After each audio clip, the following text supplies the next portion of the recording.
the modifications that are made or that is created or that is based in our Carnot refrigeration cycle.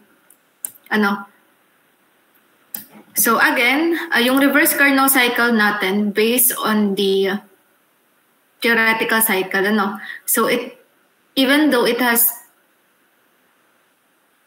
a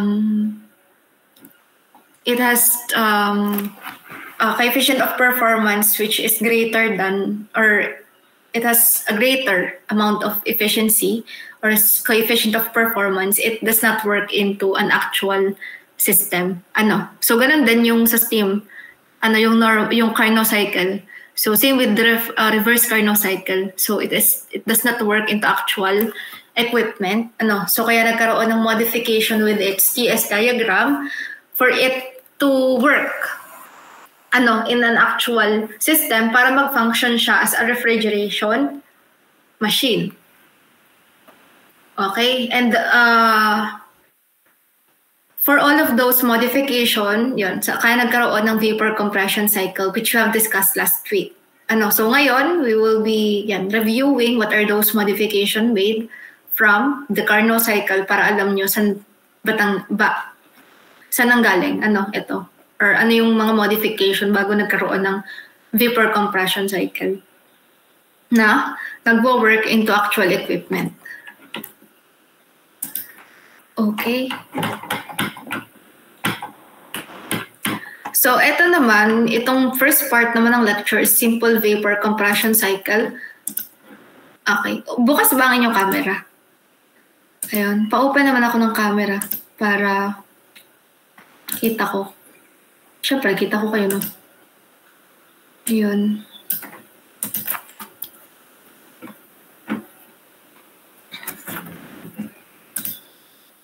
Okay. Yan. Hanggang anong oras pala kayo kahapon doon sa Maghapon din kayo, no? Kasi may isang section pala doon na akala nila doon sa lahat ng time na may klase.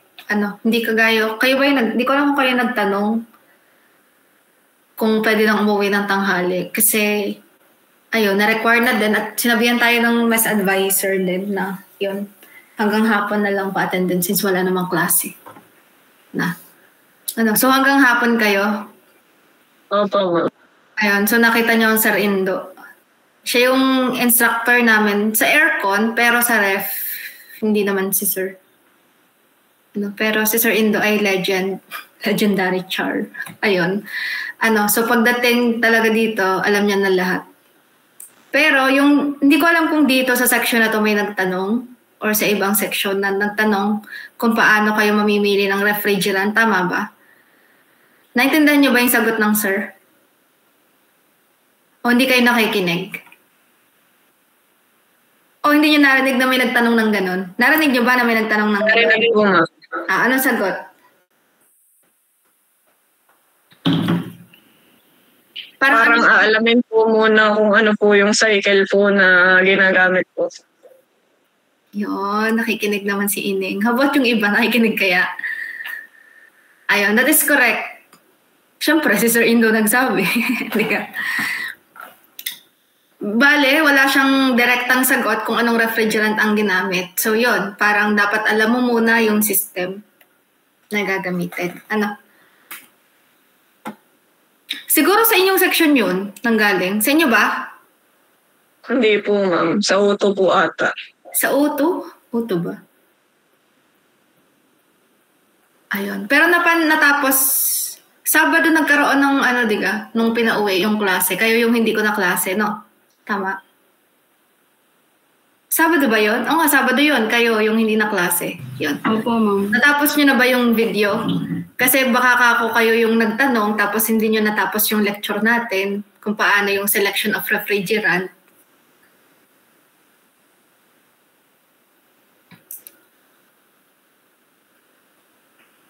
Yun, review lang kasi meron again tayong capstone design project doon. So, going back, ano naman yung natutunan nyo dun sa kahapon? Kaya din ako matindong pahapon kasi HVAC yung dinidiscuss. Tapos baka sabihin ng mga student ko, nasan si ma'am?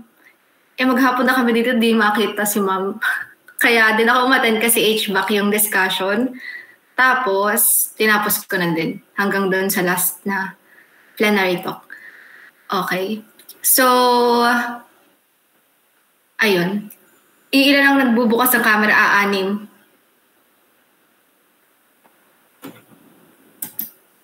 Ayun, pa-open na lang. Okay. So,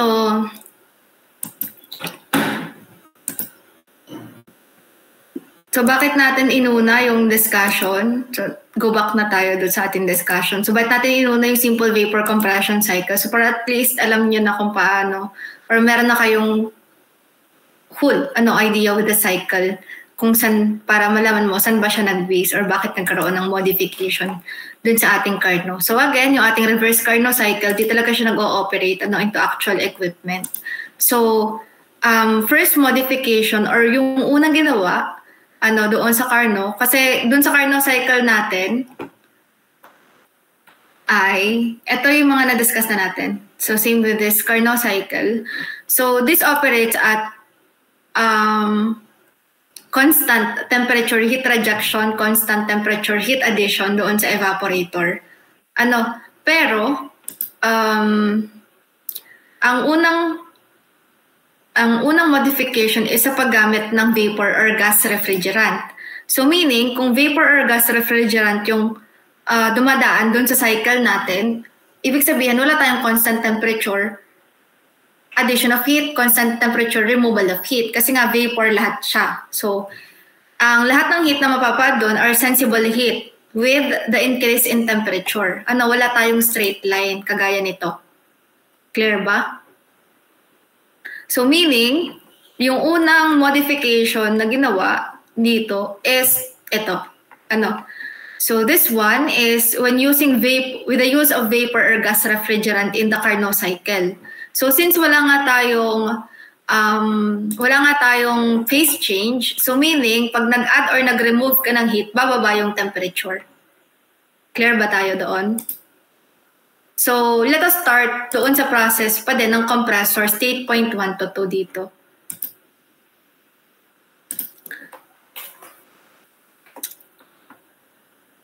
Okay, so compressor pa din. 1 to 2 is isentropic compression. 2 to 3 is, in this case, ay hindi na siya constant temperature kasi nga vapor yung ating refrigerant or gas.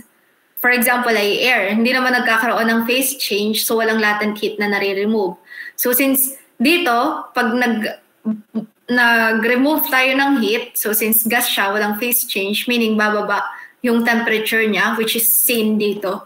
2 to 3. Kaya hindi siya tuwid. Kasi again, vapor or gas mo ating refrigerant. So using vapor as a refrigerant with the use of this TS diagram in figure 5. So because the Carnot refrigeration is again most efficient cycle, so every attempt should be made to reproduce it with actual equipment. So certainly, the reversible process cannot be duplicated, but at least the rectangular shape of the cycle on the temperature entropy diagram should be maintained. So doing so means that all the heat can be received at one temperature level and reject at another. Okay? So if gas such as air, example natin as refrigerant is air, the cycle would appear just like in this figure 5. So again, pag nagkaroon tayo ng heat addition, kasi ito yung refrigerating surface pa din natin or yung ating evaporator where we add yung heat load from the refrigerated space.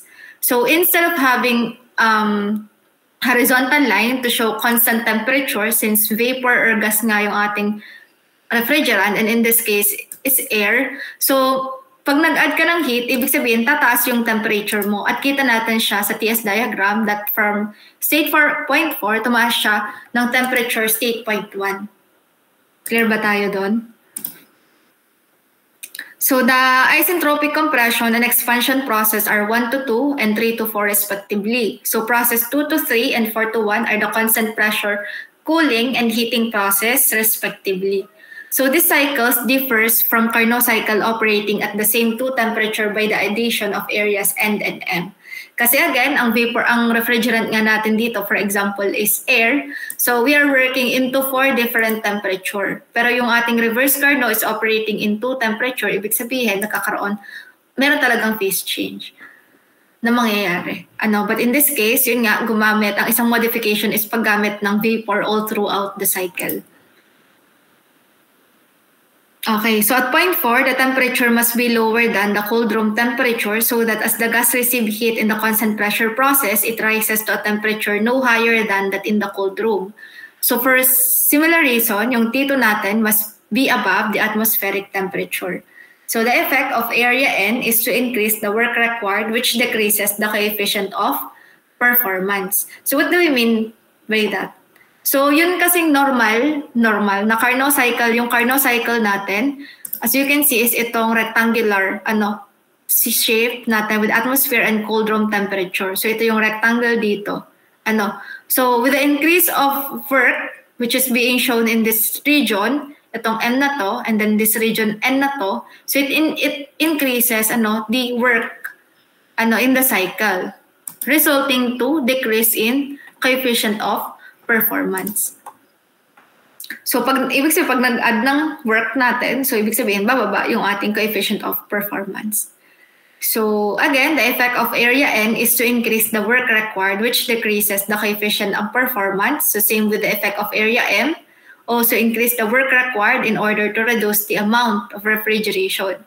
So both of these effects, area M, reduce the coefficient of performance. So with the use of vapor compression, a vapor or gas, refrigerant, yung modification natin ng paggamit ng refrigerant, which is gas or vapor, results to mababang COP. So it adds work. Okay. So again, dito, instead of a gas, yung refrigerant that is volatile, so meaning it condenses during the heat rejection and boils during the heat addition or refrigeration process. So such a refrigerant could therefore operate between vapor and liquid state. So in this case, babalik tayo dun sa horizontal line natin sa ating TS diagram. So meron pa din tayong constant temperature dito. So same dito. So yung modification na yun, with the use of liquid refrigerant that will undergo phase change all throughout the cycle, ay merong dalawang modification. So meron tayong wet compression and meron tayong dry compression. So what do we mean by wet and dry compression? So in this case, kita naman natin na kung bakit siya tinawag na wet compression.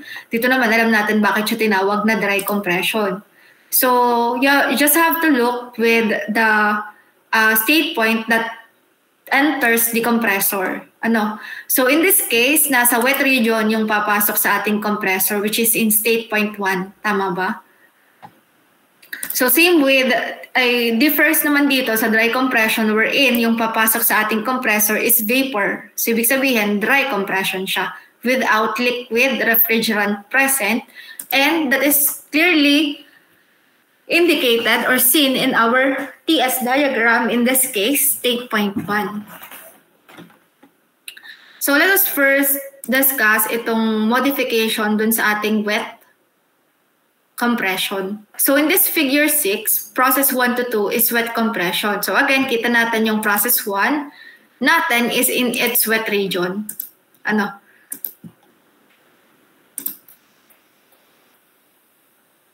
So when a reciprocating compressor is used, several factors discourage the practice of wet compression. So alam ko, na-discuss na din to doon sa introduction na part 3.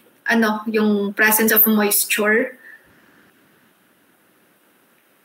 Presence of moisture or kaya naman yung kasi presence of moisture doon sa compressors also, yun din, yung liquid part. So in this case, so the liquid refrigerant may be trapped in the head kapag again, wet mixture, meron tayong liquid and vapor refrigerant. So in this case, liquid refrigerant may be trapped in the head of the cylinder by the rising piston, which possibly damage the valves of the cylinder head.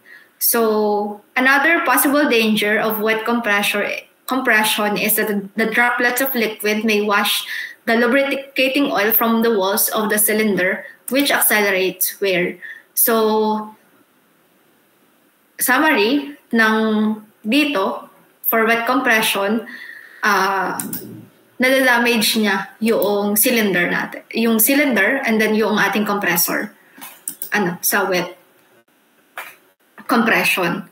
So, kaya nagkaroon tayo ng another modification, which is nagkaroon naman tayo ng dry compression. But at this case, again, this is based on Carnot cycle pa din, since we have an isentropic expansion process in process 3 to 4. Since dito kasi kailangan nating mapababa yung ating pressure, para magkaroon tayo ng refrigerated space, mapababa yung pressure, mapababa yung temperature. Kasi pagbaba ng pressure, bababa yung ating temperature. So dito, isentropic process or isentropic expansion yung nandoon. So which is based pa din dun sa Carnot cycle, which is isentropic expansion process. So in this dry compression, the suction of the compressor is set to the saturated vapor line, which is clearly seen dun sa state point 1.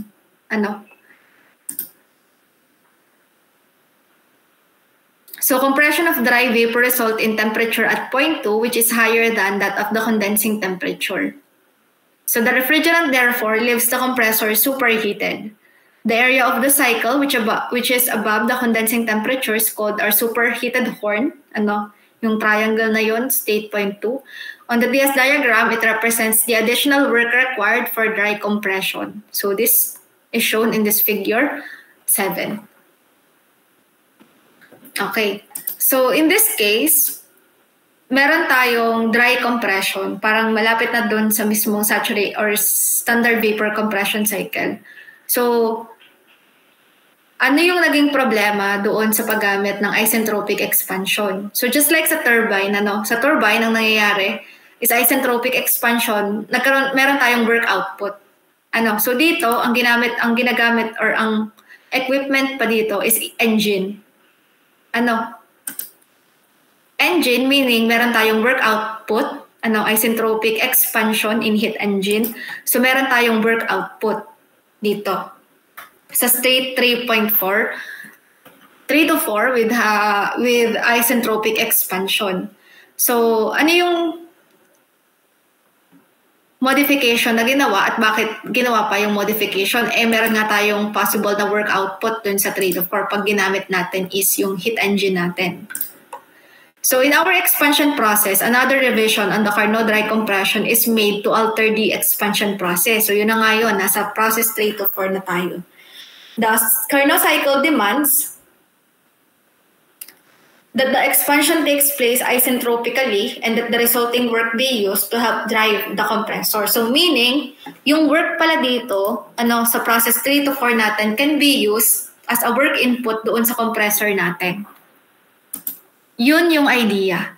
Na pag nagkaroon tayo ng work output dun sa ating 3 to 4, kasi nga isentropic expansion siya, so yung work output can possibly work the compressor at 1 to 2. Pero ano yung mga naging problem? So there are practical difficulties that is against the use of expansion engine. So one main function natin doon sa process 3 to 4 is mapababa yung ating pressure. Para magkaroon tayo ng mababang temperature. Okay? So in this case, yung practical difficulties is yung paggamit ng expansion or paggamit ng engine para mapababa is parang parang mahal. Kumpara doon sa paggamit ng compared with its main purpose. So again, yung idea nga is magamit yung work output doon sa work input sa compressor natin. So what are the practical difficulties? So number 1, yung possible work that can be derived from the engine, dun sa process 3 to 4, pag engine yung ginamit natin, is a small fraction of that which must be supplied to the compressor. So meaning it cannot suffice all the work that we should input doon sa ating compressor. So parang iyon, meron ka pa din gagamitin na work, which is hindi kaya ng engine, na i-work yung compressor on its own, and in this case, konting fraction lang, or maliit na fraction lang yung kayang i-supply doon sa compressor. So another practical difficulties, as lubrication intrude when a fluid of two phases drive the engine. So ano ba yung two phases? So kakaroon tayo, so you can see, kung babalikan natin to, 3 to 4, parang all throughout our heat engine, meron na siyang mixture. So meron tayong vapor, meron tayong liquid doon. And then lastly is in terms of the economics. The economic of power recovery, so meaning yung power recovery, meron na tayong work input or work output na possible ma-gain dun sa paggamit ng heat engine on 3 to 4 for expansion or isentropic expansion. So yung economics of power recovery have in the past not justified the cost of expansion engine. Parang sobrang mahal niya for its process, tas konti lang naman yung work na kaya niyang isupply doon sa compressor. Gagamit pa din tayo ng work para mapagana yung compressor na labas doon sa system. So in this case, yung possibility naman ng paggamit ng expansion engine ay pinag-aaralan pa din. Pero yun nga, sobrang mahal ng paggamit ng engine para doon sa process na yun. Kaya ang naging modification is yung paggamit ng reducer pressure. The necessity still remains of reducing the pressure of liquid in this process 3 to 4. So ang ginamit is a throttling device such as valve or other restriction is almost universally used for this purpose. So barring changes in potential and kinetic energy and with no transfer of heat, wherein nagkaroon tayo ng isenthalpic process with the use of throttle valve. The constant enthalpy throttling process is irreversible, and during the process, the entropy increases. So the throttling process takes place from 3 to 4, and that is our standard vapor compression system, which we have discussed last week. Clear ba tayo doon?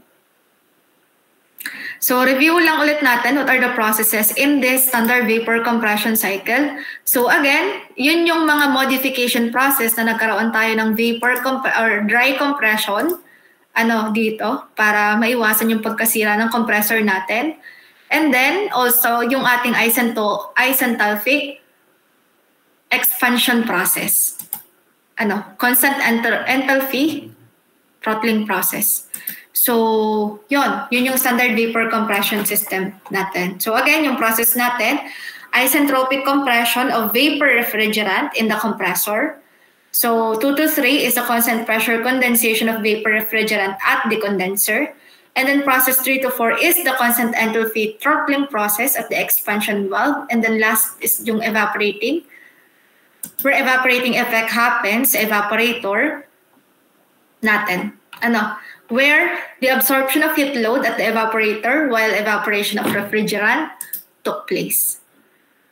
So yung absorption of heat load causes the refrigerant to vaporize. Bago again, pumasok siya ng compressor. Okay? Any question doon? So, yung mga problems regarding doon sa standard vapor compression cycle is na-discuss na natin last week. So, ang hindi lang tayo nakapagbigay ng example is what if pressure sa condenser at pressure sa evaporator yung binigay. So, meaning, pag gano'n, titingin ka lang din sa table. So, again, what if pressure ang binigay? Di, pabaliktad naman siya. Temperature naman yung hahanapin mo. Clear ba tayo doon? Doon ka pa din titingin. Kapag siya ay liquid or vapor, sa table ka titingin. Clear ba tayo? So parang hindi kasi ako nakapagbigay pa ng example na pressure yung given. More on temperature pa. Pero again, kung pressure yung given, dapat alam mo kung paano siya kukompute pa din. So sa pressure ka naman titingin and then dito mo naman siya makukuha. Ganun pa din. Any question? Clarification? Question, clarification? Okay. Wala naman po. Yes? May nagtaas ang kamay. Alaysa? Solve natin problem number 1. Okay. Mamaya, i-review natin yung pagtingin sa graph. Pero hindi na natin ulit isosolve. Parang lang natin yung pagkuha ng H2. Kasi nga pala face-to-face tayo nun. Pero yon, kailangan talaga ninyong maging aware sa chart. Marami din naman tayong example ngayon sa pagkuha doon sa chart. Ayun, kasi mas makikita natin na tuwid. Okay? So, for example, ayan, basta ito. For example, like ito. So kailangan lang talaga ninyong magkaroon ng tuwid na line.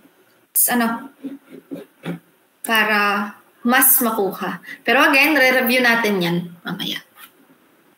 Just for example lang. So,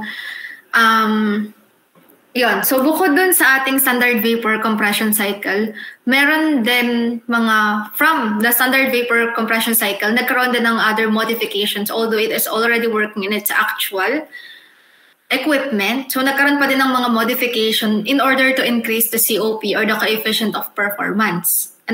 So, it is also important that you know what are the effects of the operating condition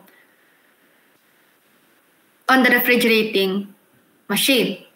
So, example, anong mangyayari kapag pinataas yung condensing temperature or pinataas yung evaporating temperature, pinababa yung condensing temperature, pinababa yung evaporating temperature, nagkaroon ng superheated, nagkaroon ng subcooled. So in this case, so before we move on to the discussion of refrigeration system that uses heat exchanger, so as you can see, nagkaroon tayong modification pa din in our TS diagram, although yung standard vapor compression cycle natin is already working in the actual equipment. So nagkaroon pa din tayo ng other modification in order to increase coefficient of performance ng refrigeration system. So nagkaroon tayo ng superheat, nagkaroon tayo ng subcooled. But before that, let us discuss muna this one. So what are the effects of the operate? All of these lectures are already uploaded doon sa Google Classroom natin. So, ayun. So what are the effects on the operating condition?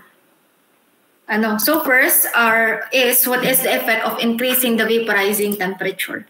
So, ito naman, if this was given in the problem, or sa exam, so malay nyo, may ibigay na ganito na i-compare ninyo yung mga values. So, paano na siya gagawin? So, para lang kayong may dalawang standard vapor compression cycle na isosolve.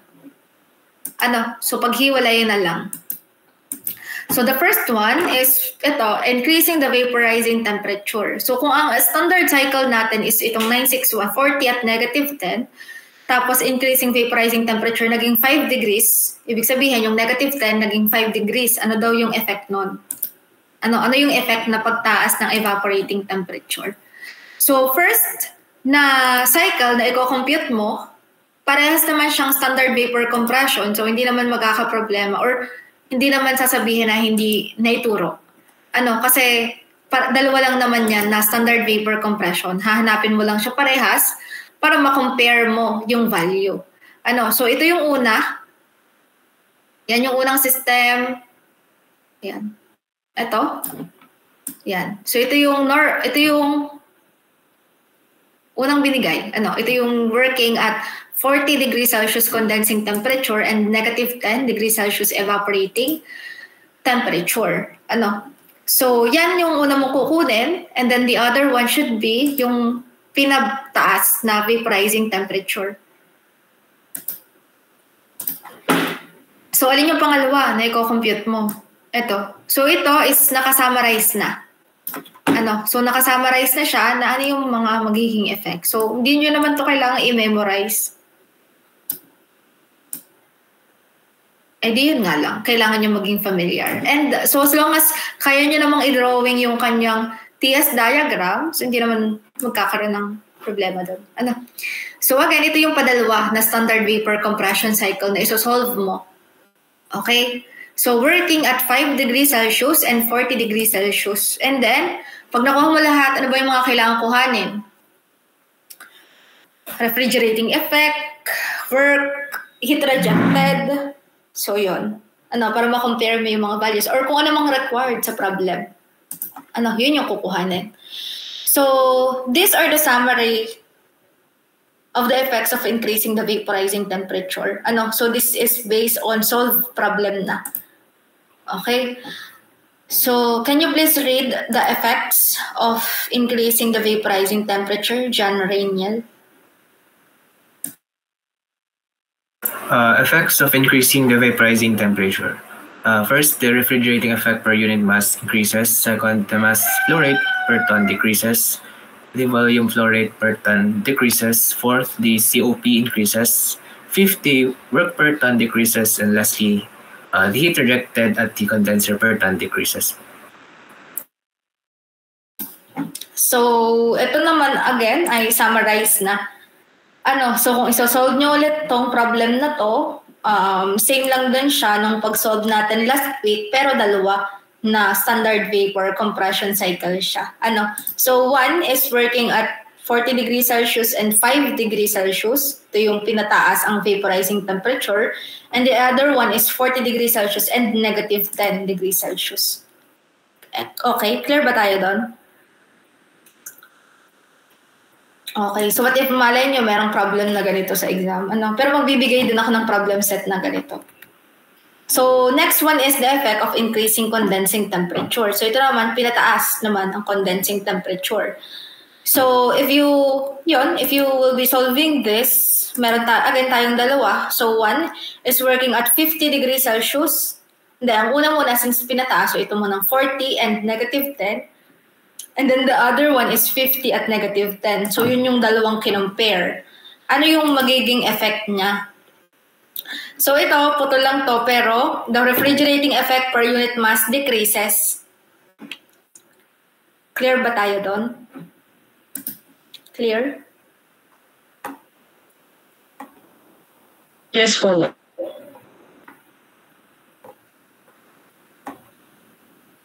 Okay.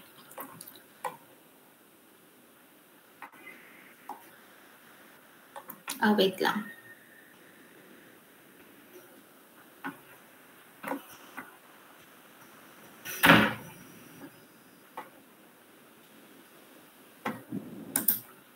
Okay, and then the mass flow rate per ton increases. So, saan ba siya nakikita, RE? Ito yun, diga.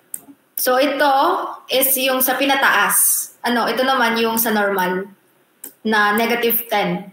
Tapos, ito naman is yung sa 50. So mas bumaba yung refrigerating effect niya based dito sa line na to. Dun sa ating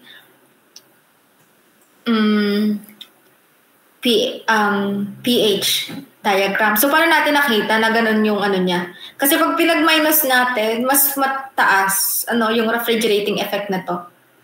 Kasi again, kung review natin yung ating pH diagram, ay ito siya. Okay? So review lang natin. So ibig sabihin, kita natin dito, itong gitna, ito yung wet mixture or wet region, superheated yung nasa left-right ng ating saturated vapor line. Ito naman sub-cold siya or compressed liquid region on the left side. Ito pala yung right, left side ng ating saturated liquid line. So kung makikita ninyo, pag mas mataas, di ba, yung enthalpy, saan na yun?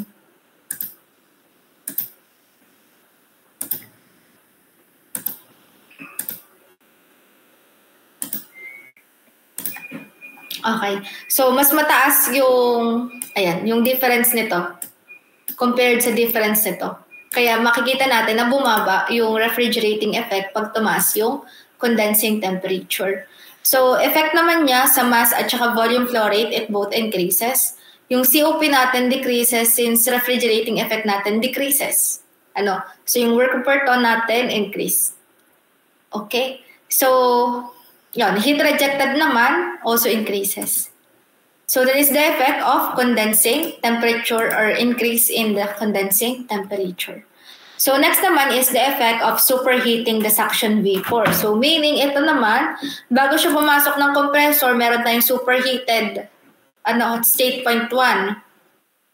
So in this, dapat alam mo din paano siya titingnan sa table. Paano mo ba titingnan siya sa table? H1 is superheated, so hindi na siya sa table titingnan, sa chart na, kasi superheated na siya.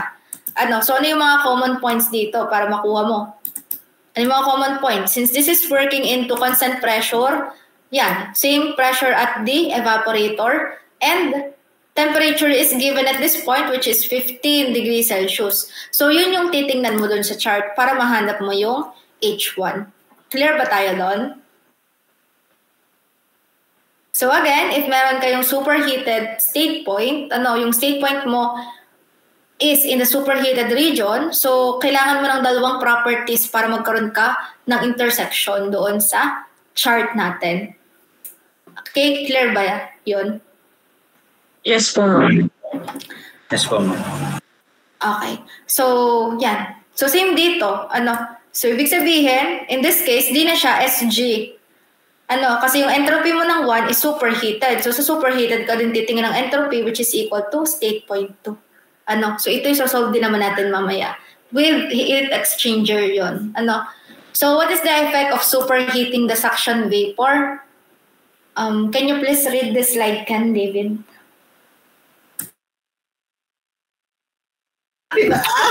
For the effects of superheating the suction vapor. Effects of superheating the suction vapor. When superheating useful cooling.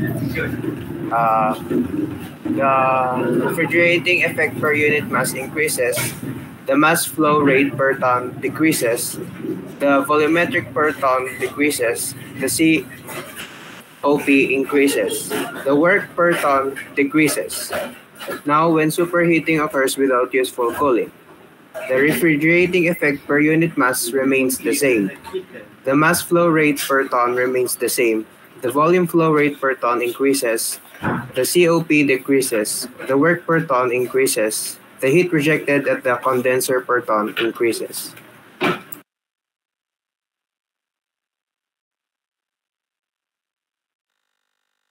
Okay, so that is the effect of superheating the suction vapor.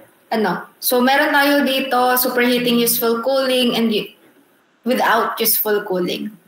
So, ito naman is, masasolve pa din naman natin. Kaya, you have to make sure na alam mo kung paano siya ipa-plot dun sa ating pH diagram. Binabanggit naman sa problem kung subcooled or superheated. Kaya kailangan nyo lang siyang sundan sa pagpa-plot, tamang pagpa-plot sa pH diagram. So, next naman natin is the effects of subcooling the liquid. So, what is the effect of subcooling the liquid? So, in this case, yung lalabas ng ating condenser is subcooled. Subcooled liquid. Nasa left side siya ng saturated liquid line. Okay? So what are the effects? Can you please read this, Ayumi?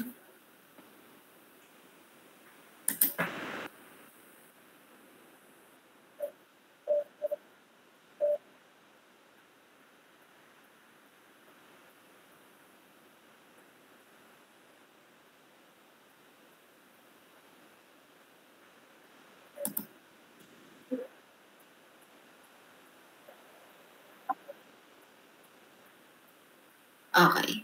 So, that is the effect of subcooling the liquid. So, in this case, it increases the COP. So, yung ating superheating also increases yung COP natin.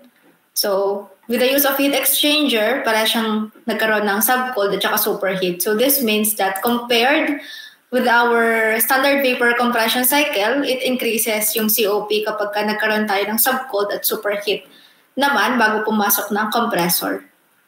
Okay? So, you have to, be cautious if mayroong heat exchanger na ginamit sa cycle. Kasi kapag meron, di ito yung ating components. And state point also. So, start natin entering the compressor. So, as it enters our compressor, state point 1, superheated siya due to this heat exchanger. So, state point 1 to state point 2, compression pa din process. Increasing temperature and pressure. High temperature, high pressure, vapor, refrigerant, or yung superheated vapor refrigerant natin. So, 2 to 3 pa din, it condenses into saturated liquid, leaving our condenser in saturated liquid F pa din or sub-F pa din siya kukunin. Okay, pero nag-subcooled siya nung pagkalabas niya ng heat exchanger. So dito, naging subcooled siya, heat exchanger, and then it enters our expansion valve 4 to 5 with constant enthalpy process dun sa ating expansion valve. And then 5 to 6 evaporator. So meaning, lalabas pa rin siya ng evaporator ng saturated vapor. And then, due to the use of heat exchanger, maging superheated siya. Before it enters our compressor. Clear ba tayo doon? Clear tayo doon? Any question? So yun. Kailangan lang, again, aware kayo dun sa ating pH diagram. Para alam nyo paano siya kukuhanin yung value. So again, dapat alam mo paano kukunin yung enthalpies at each of the state point natin. Okay? So we have sample problem for this, Yun. So dapat, again, alam nyo paano siya kukunin sa table. So, kindly read this problem, Irish. Example problem 1. An ammonia refrigeration system has liquid to suction heat exchanger and operates at 36 degrees Celsius condensing temperature and negative 10 degrees Celsius evaporating temperature. If the heat exchanger provides 6 degrees Celsius subcooling and the evaporator capacity is 50 kilowatts, compression is isentropic, determine the following. A. Enthalpy at different section of the cycle. B. Mass flow rate of refrigerant in kilogram per second. And C. COP of the system compared with the COP of standard vapor compression cycle.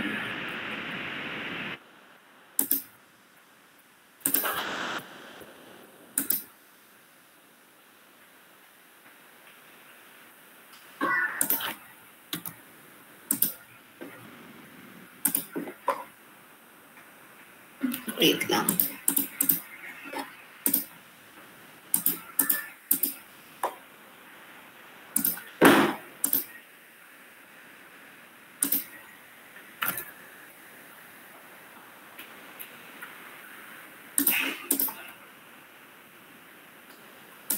Okay.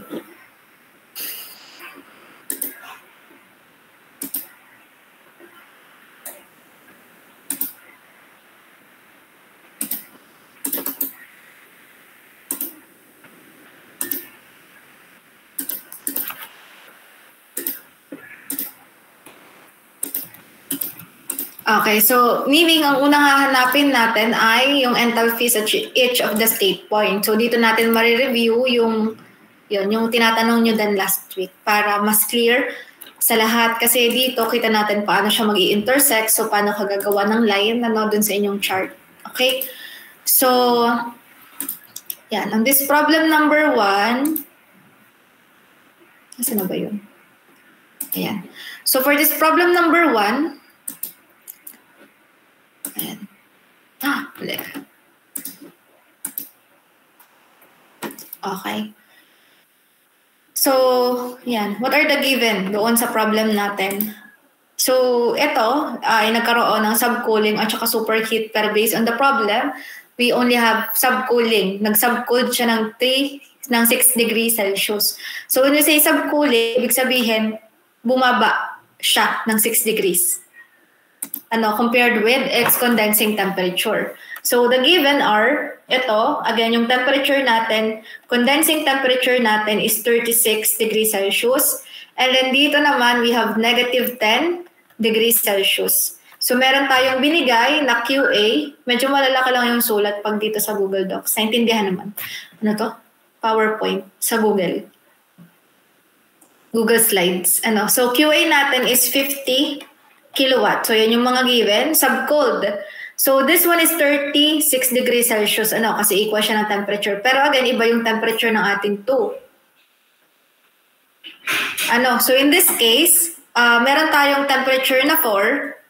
I mean, yung ating subcooled temperature, yung 36 degrees Celsius natin, babawasan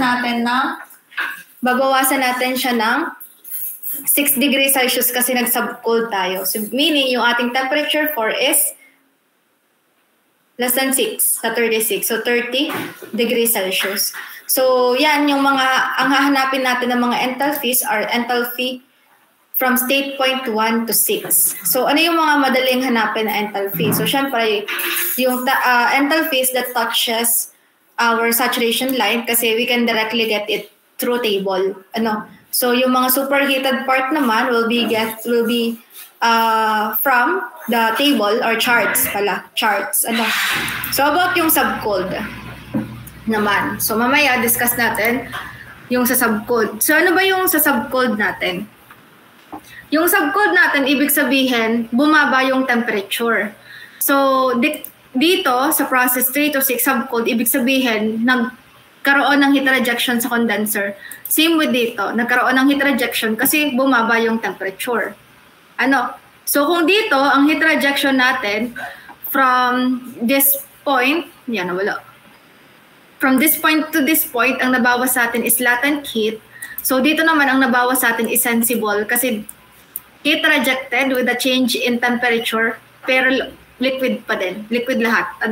Kasi pagdating natin dito sa 3, liquid na siya, and then for subcold, liquid pa din siya, pero there is a decrease in temperature from 36 naging 30 degrees Celsius. So meaning, the heat that is removed sa part na yon is already sensible heat. So paano natin makukuha yung H doon? So to get yung H natin doon, that is HF, kasi HF yung nasa point na to. Yung heat present that in the state point 3 is HF at 36 degrees Celsius. So HF siya. And then this one should be, kasi nga heat rejected, so minus na siya.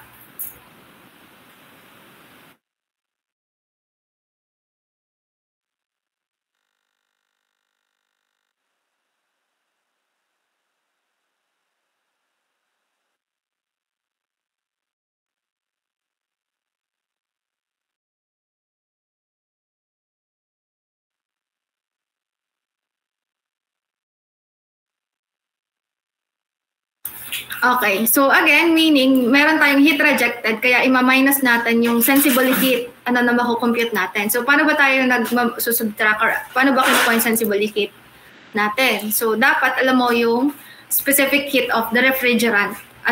So specific heat multiplied by the change in temperature. Di ba yun yung pagkuha natin ng heat rejected? Kasi nagkaroon ng decrease in temperature, so hanapin natin yung heat rejected. So since there again is a change in temperature, so gagamitin natin yung Cp delta T. So minus siya kasi nga heat rejected. So to get yung H at subcold, HF minus Cp delta T. Pero yan yung dapat na gagamitin or yung thought doon. Pero in this case, yung subcold natin, kinukuha na din siya as HF kasi malapit na yung value niya. HF na din siya. Pero, again, di siya equal, pero malapit yung value, yun na yung ginagamit. Kesa, isolve yung CP pag hindi siya halimbawa, hindi siya given sa problem, so yun yung ginagamit, HF na. So, meaning dito, to get temperature natin dito is HF at 30 degrees Celsius. Okay? Clear ba tayo doon? Clear? Clear ba? Yes po. Okay, so meaning sa pagkuha ng ating H, ano yung mga madaling mga makukuha? So meron tayong H6. H6 natin is equal to ano? Ano yung H6 natin? So H6 at this point natin is H. Okay, kaya mahalaga na meron kayong pH diagram. Para kita mo kung vapor siya or liquid siya. So in this case, H6 natin is Hg at negative 10 degrees Celsius. Okay, so we can directly get the value of H6 from the table.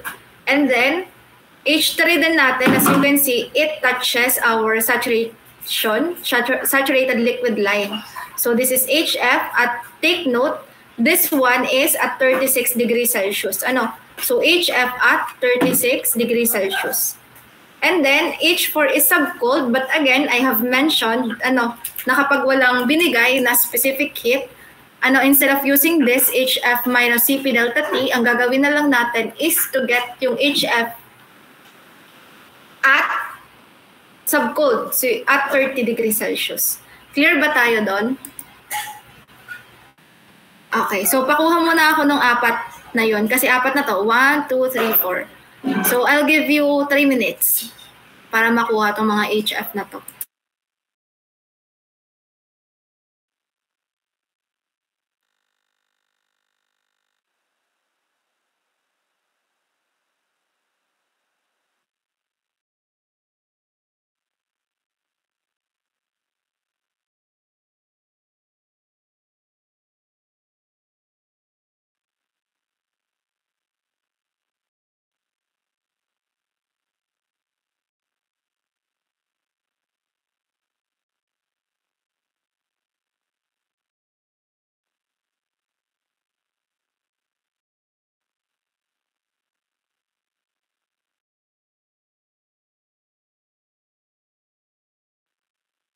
Okay, so yun, dapat alam nyo kung sang state point siya at paano siya kukunin sa table. Kasi walang nakalagay na ganyan kapag ka mag-e-exam. So kayo ang titingin doon kayo ang gagawa ng diagram, kayo din ang magtitingin sa table kung nasan siya. So dapat aware kayo kung saan kayo titingin. So again, all of this state point ay nasa loob pa siya or kaya na i-touch siya saturation line.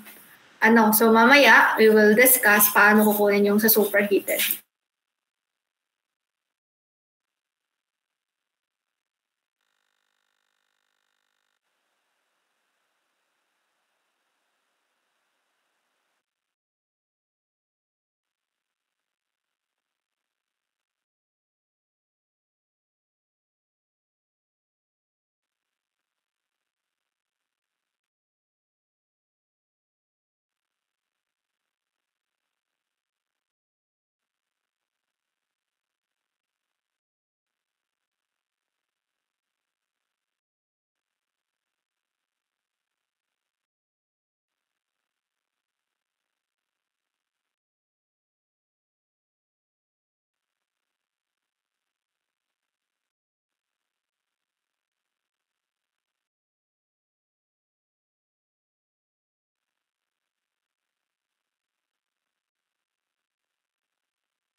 Okay, so ano yung mga value na nakuha nyo?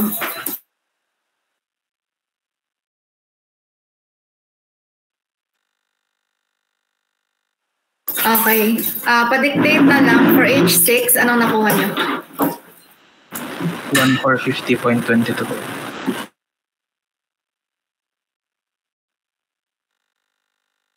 Okay. How about the next? Ano ba yung next? Okay, how about H3? 370.957 po. Okay, that is correct. How about yung sa subcold? 341.769 po.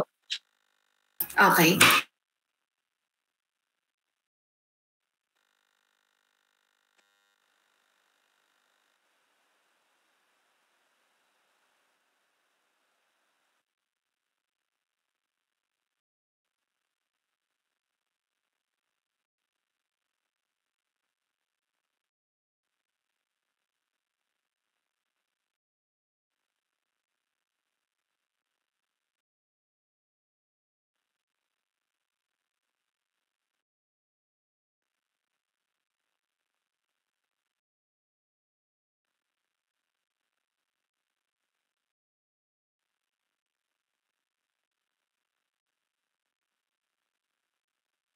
Okay, so same value dito. So we have H3, H4, and H5. H4 and 5 is equal, And then H6 natin is 1450.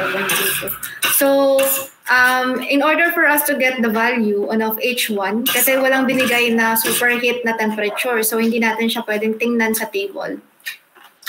So walang binigay na superheat na temperature dito. Pero if meron, we can directly get it through chart kasi superheated siya. But in this case, ang gagamitin natin is ito, energy balance sa ating heat exchanger. So paano tayo mag-energy balance dito sa ating heat exchanger? Okay, so paano tayo mag-energy balance dito sa ating heat exchanger? So, ayan. Ito. So, yan. Dito kayo mag-energy balance. So, ganun pa din in positive, out, negative. So, in this case, meron tayong in, or kaya naman, energy in is equal to energy out. Yun na lang gawin natin. So, ano yung mga papasok natin? So, we have H3, and then papasok din yung ating H6, and that is equal to lahat ng palabas or out natin. So H4 plus H1. So yan. Same lang din naman yan dun sa pinasa ko na lecture. Pero in this case kasi ito, H3 minus H4 is equal to H1 minus H6. Pero paras lang naman yan. So mapapansin nyo, H3 plus H6. So base dito, H3 plus H6 is equal to H4 plus H1. So in this, ito. So H1, ito naman is, pag nilipat mo dito, H4 plus H1 or H1 plus H4. So yun, as long as yun, alam nyo paano mag-energy balance heat exchanger, then there will be no problem. So now, since we have the value for H3, meron tayong value ng H4, meron din tayong H6, so kindly solve for the value of H1. So substitute nyo lang dito sa mga values na to get the value of H1. So again, pa-solve muna.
Okay, so anong sagot nyo?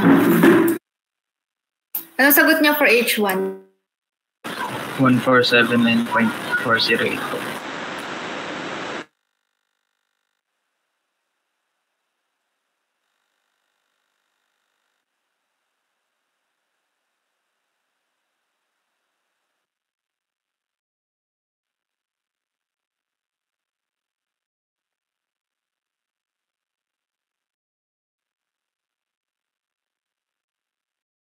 Okay, same lang din naman yan, So we have H3 minus H4, which is the same dun sa kaninang pinakita ko. So therefore, our H1 is 1479.408 ba? So ito na yun, malapit na din naman.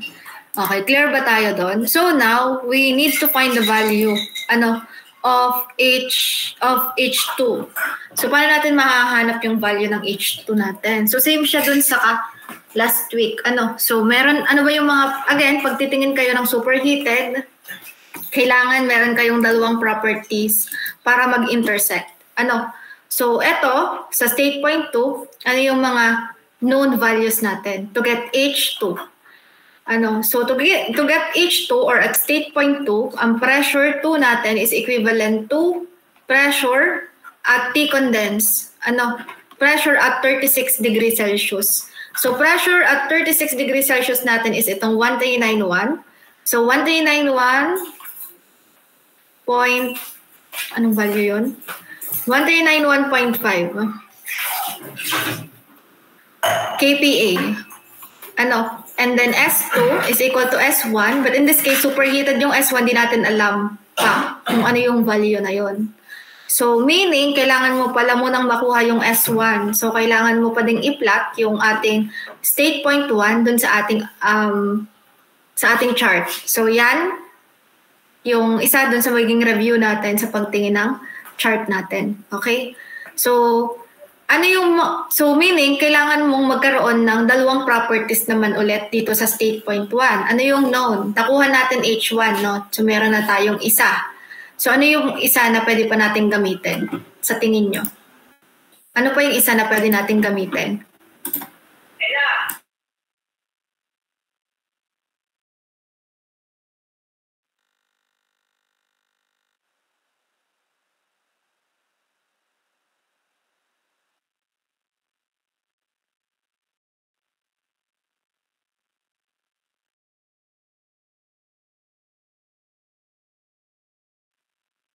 Ano pa yung isang property? Sa tingin nyo?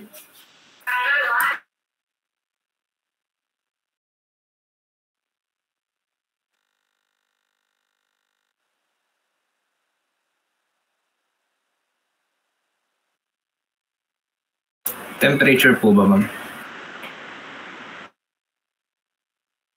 Anong temperature ang gagamitin?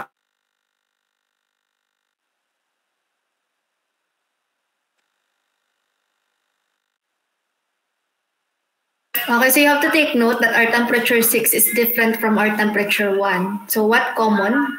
The common property on those 2 points, which is also equal to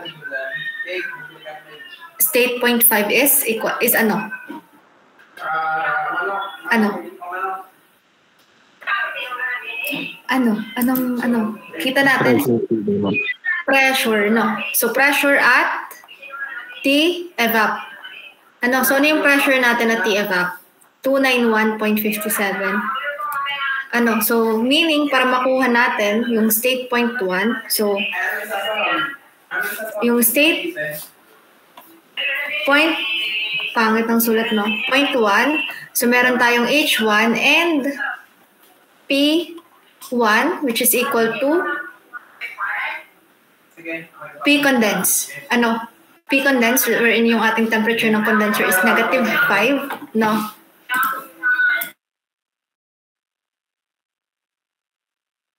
Okay, so ano ba yung ating P condense? Patingin naman ako sa table, ano nga yung 291, tama ba? Point, ano nga point yun?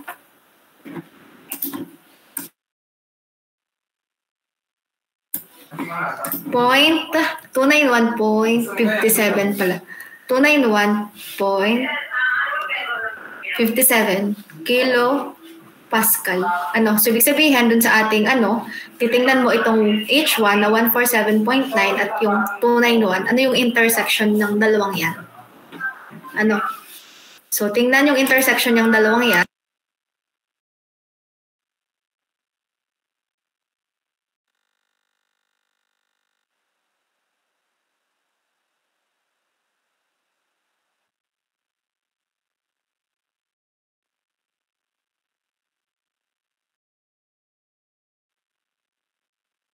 Okay, so again, ano nga yung ating H1? H1 natin is 1479.4. So ito yon 1479. So ito pala ay iibo pa natin ng konti. 1479, so 1480 to. So para siyang malapit na dun sa 1480 kasi 1479. So parang yan, malapit na siya dyan. Clear ba? Doon sa linyang yon. Clear? Opo, ma'am. Okay, so about doon sa pressure naman, at 291. Ito naman siya. So 291, ito siya. malapit siya sa 300 pero hindi direktang 300. So, ito kasing line na isang to, itong line na to, so 5 to 220, 240, 260, 280. So medyo malapit siya doon sa 300. So kung papansin nyo, ano kaya yung entropy? Ibig sabihin, ito yung ating state point 1.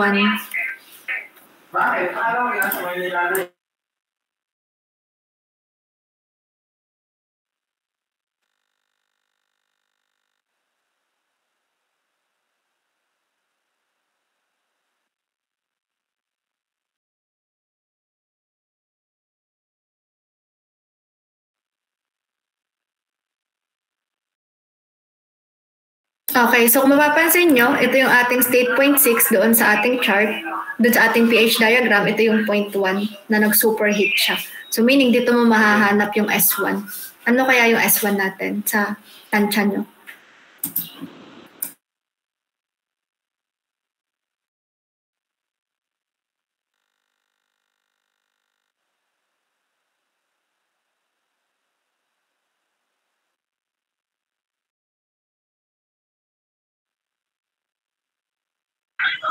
$5.85 po, ma'am.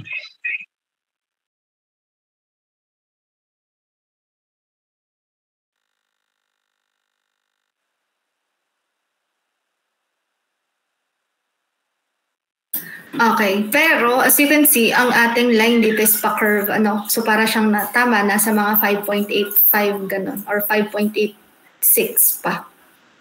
So ito yung line na susundan mo. So ano yung ibig sabihin dito sa entropy na to, kailangan ka naman ng padalwa na value natin. So hanapin mo na naman ngayon yung sa state point 2. So ngayon, guguhitan mo naman yung para dun sa pressure or yung point na kailangan for 2. Ano ba yung for 2? Wait. Ito yung sa, yan. And then, ito, ano ba yung sa 2 natin? Itong temperature at pressure at T-condense, which is 1391.3. And then, yung entropy natin is yung kanina na parang nasa 5.86 or 5.86 or 7. Yan. So, yun. Parang kung mapapansin mo, kailangan nyo lang, yan. Wala siya sa mismong gitna, medyo nasa baba siya ng konti. Dito. Kaya pag inilipat mo siya doon sa, yan. Hanapin mo lang kung saan magta-touch. Ito yung ating 1 again. Ito. So dito, itong mga point na to, naulit ko naman to last week, na this is 1, 2, 1, 4, 1, 6, 1, 8, and then 2,000, itong line na to, and then, yan, 2, 1 nata yung kasunod. So since 1391, so para nasa baba siya ng konti ng 1.4. Ayan. And then hahanapin mo, since ito yung 5.8 at 5.9, so para mga nasa 5.7 siya. 8.7 or 8.5, so parang nandiyan siya sa point na yan. Okay? Clear ba tayo doon? Clear ba tayo sa pagtingin sa table? So meaning, ito pala yung ating state point 2. Doon sa ating pH diagram.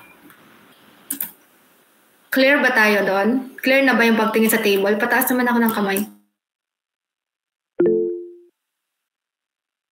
Ayan. So, hands down. So, mga kaya ang value niyan? So, bali, pag naghuhitan nyo, titingnan nyo sa taas kung ano yung possible na value. So, since dun sa medyo kalahati niyan is, yan, sa medyo kalahati niyan ay 1,710. Kasi 1,720 kasunod, so kalahati is 1,710. So, ano kaya yung possible na value niyan? Yun, tansya. 1,714 po or 1,715. Okay, nasa 1,714 or 1,715. How about yung sa iba?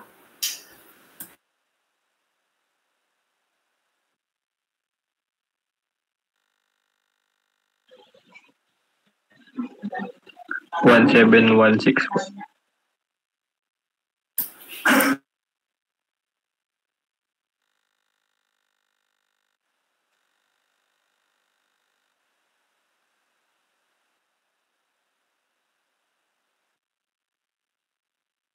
Okay, so kung mapapansin natin, di pa siya lumagpas dun sa kalahati ng 1.7, ano yung question? Di pa siya lumampas dun sa kalahati ng 1.715, no? So parang natama yung 1.714, pero mga nasa 1.713, 1.712. Pero yung nandun, again, sa pag-solve naman ng problem natin, kung ano yung nakikita ko din sa table, yun din ilalagay ko. Hindi kagaya ng nandito sa sample, kung ano muna yung nandun sample yung gagamitin natin. Okay? Pero kung mapapansin talaga natin, nasa mga 1713 siya. Pero yung nandun sa ating key, muna yung gamitin natin. Clear ba tayo doon? Which is in the range of our tolerance naman na plus 2 minus 2. Clear ba tayo doon? Any question? Wala naman po. Application, ayan. So meaning, nasa 17112 siya. And, ayun. Okay. So, nakuha na natin lahat ng value. Nakuha na natin lahat ng value for the enthalpy. So, nakuha natin H1 to H6. So, now, nakuha na natin ang A. So, let us move on to determining the mass flow rate of the refrigerant with 50 kilowatt. So, you have to take note that to get yung ating mass flow rate of refrigerant, so meron tayong evaporating capacity. And then, kailangan nyo ding balikan yung ating components. So, saan ba nangyayari yung refrigerating effect natin? So, again, it is in the evaporator. So, the enthalpy that we will be using, it's 5 and 6. Clear ba tayo doon? So, what is our mass flow rate? Kindly compute our mass flow rate.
Okay, so anong na-compute ninyo na mass flow rate?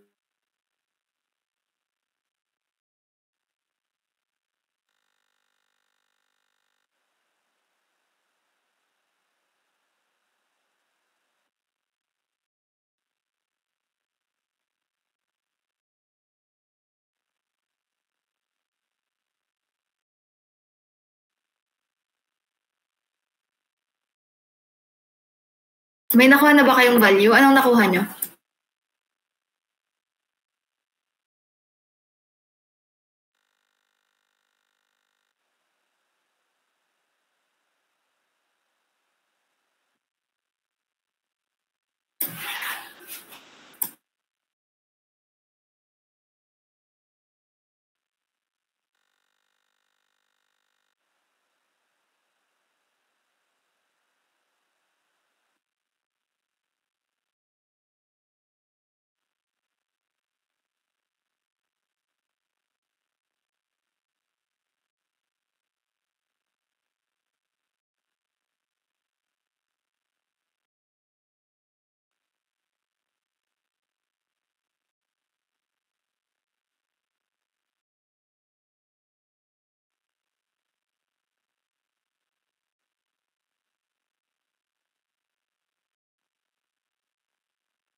Ma'am, tama ka po yung 0.0439.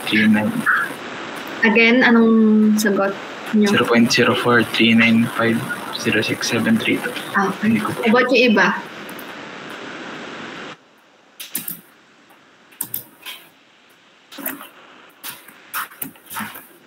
Okay, so ito, mass flow rate of the refrigerant natin is yan, 50, kasi 50 kilowatt, though, so divided by, yan, H6 minus H5. H6 natin is 140.22 minus 341. Tama ba to? Or tama yung inyong decimal point na sinabi? Iba yan din po ang nakuha kong value. Ayan. So ito, basta ang gagamitin natin, again, is yung 6 at 5 kasi yun yung nasa evaporator natin. Clear ba tayo doon? Pataas naman ako ng kamay kung clear tayo doon. Ayun. So yun, with the use of heat exchanger, ay di maglagay na lang din kayo ng mga components para hindi kayo malilito.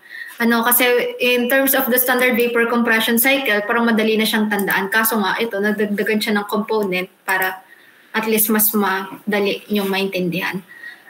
So next naman is the COP of the system compared with the COP of the standard vapor compression cycle. So how are you going to compute for the standard or COP? Itong COP ng system, paano ba natin kukunin yung COP ng system na to? So since this one is yung ating COP of nitong system using heat exchanger. So using heat exchanger, COP natin is equal to QA over work. So ano ba yung QA natin? May given naman sa atin na 50 kilowatts. So about yung work natin. So work natin is yung papasok is 1, lalabas sa compressor natin is 2. So in this case, MR, kasi ito ay may mass or may mass flow rate of the refrigerant. So MR multiplied by H2 minus H1. So this is our COP. So meron naman tayong MR, meron tayong H2, meron tayong H1. So makukuha natin yung COP ng cycle na to. So what is our COP ng cycle na to?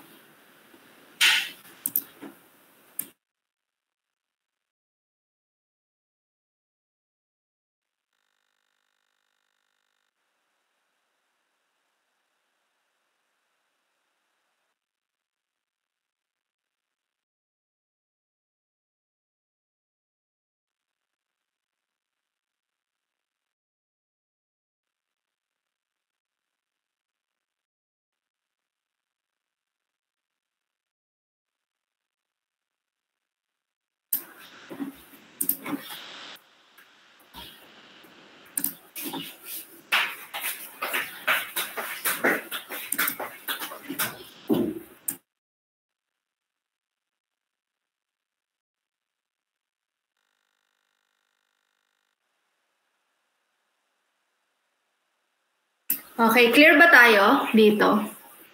Okay, so how about naman doon standard vapor compression cycle? So yun naman yung ipapakompute ko sa inyo. Again, paano ba yung standard vapor compression cycle natin? So that is without the use of heat exchanger. So para ma-compare lang natin na ano yung sense ng pagkakaroon ng heat exchanger sa cycle. So we'll be comparing its COP.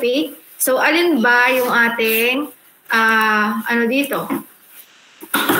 So yung standard vapor, di yung last week natin diniscuss. Ito, and then lalabas na, papasok ng compressor natin ng vapor, and then yan. So these are yung normal. So meaning, meron tayong condenser temperature of 36 degrees Celsius, pero dito lang yun again, temperature. Ang equal dito ay pressure. And then dito naman, condensing, which is negative 10. So this is our state point 1, 2, 3, 4. Pero in this case, you can use all of the enthalpies that is equal or equivalent na dun sa other enthalpies na dito sa my heat exchanger. So as you can see, yung ating normal, yung bago siya pumasok ng compressor is equal to H6 na. So H6 dito, tapos ito naman is H3 which is equal to H dito, 4 prime. Okay, so sabihin na natin 1 prime, 2 prime, 3 prime, which is equal to 3 din naman, and then 4 prime, which is equal to, equal sa H3. Clear ba tayo? So kindly compute the COP. So meaning for you to compute for the COP, you have to find the value of H2. Kasi meron na tayong value dito which is HG equal siya sa H6. Ito naman H3 equal siya sa HF which is equal to H4. So for you to get yung COP natin, ang standard vapor compression, kailangan mong mahanap yung H2 prime. So paano mo mahahanap yung H2 prime? Again, paano mo mahanap yung H2 prime? Ano yung mga common point sa H2? Kagaya din ng last week, meron tayong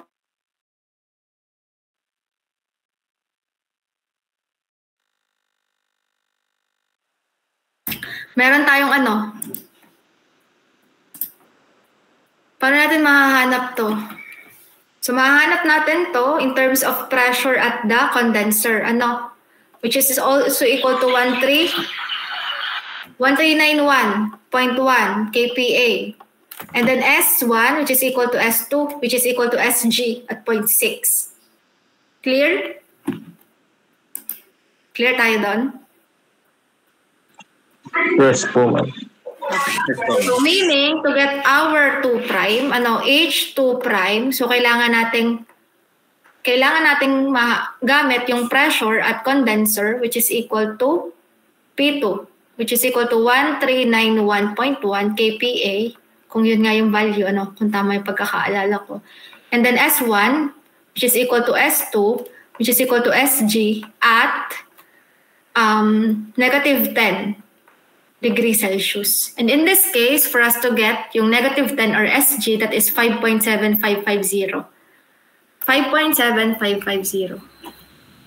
So that is equivalent to 5.7750 and then yung itong 1391.1, no? So in this case, ito yung state point 2 natin para mahanap natin yung H2 prime. So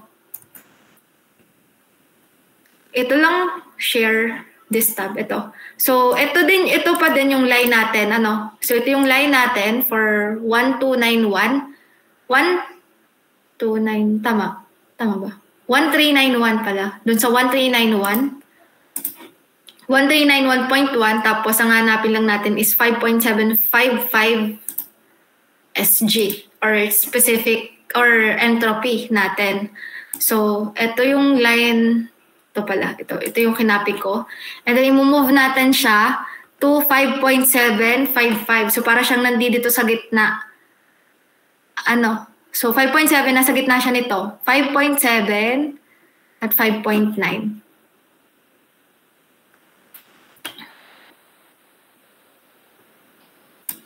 Nasaan ba yung gitna nun? Ayan. So, kung mapapansin nyo, again, nasa 5.7, nasa gitna pero mababa ng konti dito. Sa gitna na to. So, parang andito siya. Clear ba? Clear? Ito. So, again, nasa 5.755, 5.8. So, nandito sa gitna pero mababa ng konti. So, susundan mo lang yung curve na yan para mahanap mo. So, ito parang ito doon, and then mas mababa ng konti. So, nasa yan. Clear ba tayo sa pagkuha? Pa-thumbs up naman. So, saan siya tumapat? Saan siya tumapat? Saan siya tumapat?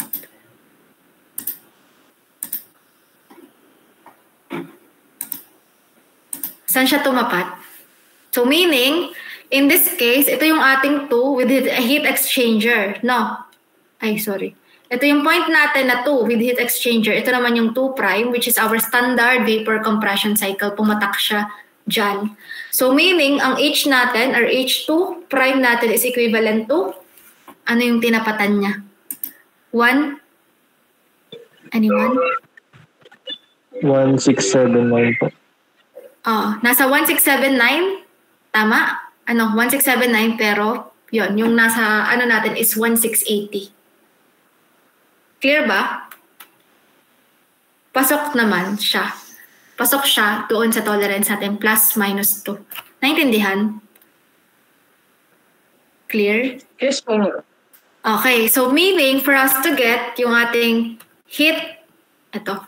So dito, for us to get yung ating COP ng standard vapor compression cycle, so paano natin siya mako-compute?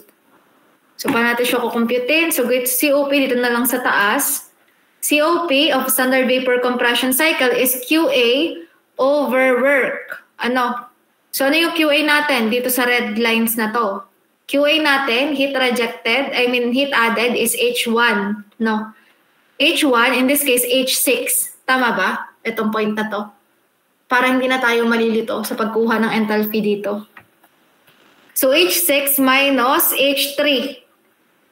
Naintindihan? Kasi itong H3, HF equals sa H4. So H6 minus H3 divided by work natin, which is 1 or 2 prime minus 6. Okay, so H2 prime minus H6. Clear ba? Kasi ito yung 2 prime, ito, point na to minus itong 6 na to. Clear? So meaning yung H2 prime, yun yung nakuha natin kanina. Nasaan ba yung nakuha natin kanina? Ano yung nakuha natin? 1680. Tama? Tama ba? Yan. So, ito yung nakuha natin kanina na 1680. Then, isa-substitute lang natin siya. Ano? Naintindihan ba? Malinaw naman. Yes po. Okay, so therefore, for us to get yung COP natin, lagay na lang natin dito sa kabila. Ayan, ito siya. So COP with heat exchanger is equivalent to yon H6 minus H3. Since we have compute earlier, yan. Ayan, ito. H6, minus H3. Ayan, and then H2 prime minus H6. Okay? So therefore, yung COP natin is 4.696. And as we can compare it, with the COP of the system with heat exchanger. So yung COP with heat exchanger is greater than that without heat exchanger or the standard vapor compression cycle. So that is the point why tayo gumagamit ng heat exchanger sa refrigeration system natin. So one is to increase our COP. Clear ba tayo doon? Question. Clear? Question. Yes po. Yun naman po. Okay, so pataas naman ako ng kamay kung clear tayo doon. Okay, so ito naman is a problem set problem number 5 to, which will be submitted on Friday with problem set number 4. Number 4. So yung problem number 4 at 5, sabay siya ipapasa on Friday para nasolve nyo na siya bago tayo mag-lecture ng sunod na topic about actual vapor compression cycle. So this one uses compressor, so may binigay na datas for compressor. So meaning, gagamitin nyo yung nandoon sa first lecture natin about compressor na mga formulas to solve this problem. Okay? And then on the other hand naman, doon sa paggamit naman ng subcooled and superheated, so yun yung mga tinuro natin kanina sa pagtingin sa chart at table. Okay? Any question? Okay, so kasi hindi pa ako nakakapagbigay din ng sample problem wherein ang binigay is pressure, hindi directly temperature. So this one, ang binigay is pressure, so baliktad naman. Sa pressure kayo titingin to get temperature and other datas. Okay? Clear ba tayo dito? Yes po. Yes po. Yes po. May tanong ba? So again, this will be submitted on Friday, soft copy, and then yung lahat ng hard copy, ipapasa bago mag-midterm. Okay? Again, Friday. 2 problem lang naman to, and I think yung unang number 4 ay nasolve niya na. Yes, Eliza? Ma'am, yung problem number 2 po ay sa Saturday pa rin po ba ipapasa? Alin yun? Pala po, nagpagawa po kayo ng... Okay. Hindi, kasabay na siya nito. Para yung exercises is lahat Sunday, yung mga concepts. Okay, ito naman is dalawang problem due on Friday. Clear ba? Para magkasama yung problem. Any question? Clarification?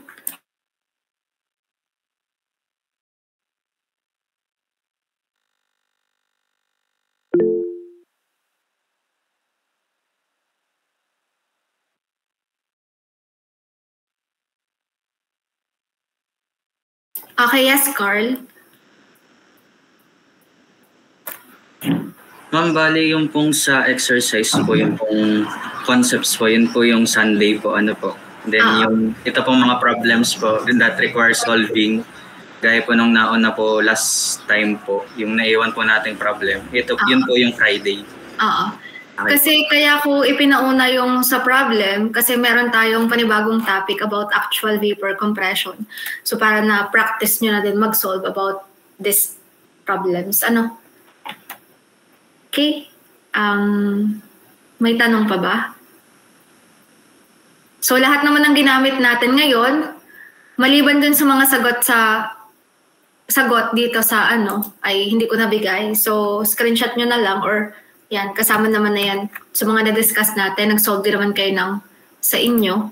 So, ayun. I think di naman magkakaroon ng problem doon. So, any question? Kung wala nang tanong, goodbye class and again, see you next week. Salamat po, ma'am. Thank you po, ma'am. Thank you po. Thank you, ma'am.